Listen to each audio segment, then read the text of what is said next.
இந்த சிவாய நமனக்கூடியது நாம் அதிகமாக சொல்லணும். சிவாய நம்ம சொல்ல சொல்ல நம்மளுடைய வல்வினைகள் அகலும், ஆணவம் கண்மம் மாயை எல்லாமே விடுபடும். இந்த உலகமே பெரிய மாயை என்று தெளிவாக நம்மளுக்கு தெரிஞ்சிட்டே இருக்கும். இப்போ நீங்கள் போயிட்டே இருக்கீங்க, இப்போ ஒரு பாதை, ஒரு புகை மூட்டங்கள், அந்த புகை மூட்டன்ற கூடியது தான் மாயை. நல்லா தெளிவான வழி, தார் ரோடு போட்டு பல பல்லன் லைட் வெளிச்சத்தோடு இருக்குது. நான் நல்லா வண்டியில் போயிட்டே இருக்கேன். சிவாய நம அப்படின்ற ஒரு வண்டியில் போனால் ஒரு ப்ராப்ளம் இல்லை, ஏன்னா அதில் வந்து லைட் வெளிச்சம் இருக்குது.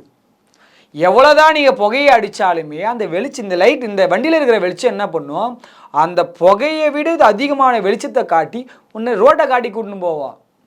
வாழ்க்கையில் சிவாய நம்ம எது நமச்சிவாய், நம்ம பாட்டுன்னு சாப்பிட்டு ஜாலியாக இருக்கணும்டா, அதெல்லாம் எதுக்கு சொல்லணும் அப்படின்னு நீங்கள் பாட்டுன்னு உங்கள் வாழ்க்கையில் எதில் நீங்கள் பயணித்தாலும் மாயை என்னக்கூடிய பெரிய ஒரு இக்கட்டான சூழ்நிலை மாட்டி துன்பப்பட வேண்டியது தான்.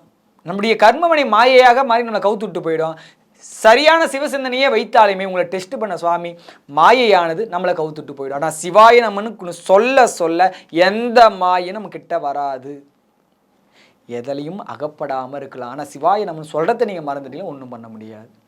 சிவாய நம்ம சொல்லிகிட்டே இருக்கணும். அந்த மந்திரமானது ஆனந்தத்தை தரும். சிவம் சிவம்னு உங்களை சிவமாகவே ஆக்கிடும். இந்த உலகப்பற்றிலிருந்து முழுமையாக நீக்கிடும். உலகப்பற்று எதுக்கு நமக்கு? மொத்தத்தையும் ஆண்டியாக போக வேண்டியதானே? உலகப்பற்றில் இருப்பீங்க, குடும்பத்தோடு தான் இருக்க போகிறீங்க, திருமணம் ஆகத்தான் போது, எல்லாம் நடக்கும். பற்று இல்லாமல் வாழ வைப்பார் சுவாமி.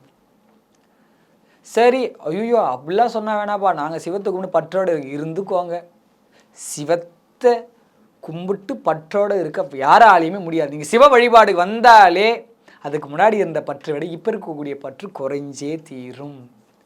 சிவனாலே பற்றற்றவர் தான் அந்த பெருமான். அதனால் அவரை நேசிக்கக்கூடிய எல்லாருக்கும் பற்றற்ற வாழ்வானது கொஞ்சம் கொஞ்சமாக வரும். சிலர் பக்தி வச்சவங்களுக்கு ஏற்ற மாதிரி கொஞ்சம் இருக்கும்.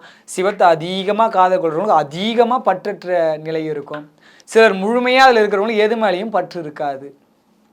அப்போ இந்த சிவ வழிபாடு என்பதே வாழ்க்கையில் இன்னலே பற்று தானே. பற்று விட்டாதானே நிம்மதியே. எல்லா ஆசையே நம்ம விட்டு ஒழியணும் இல்லை.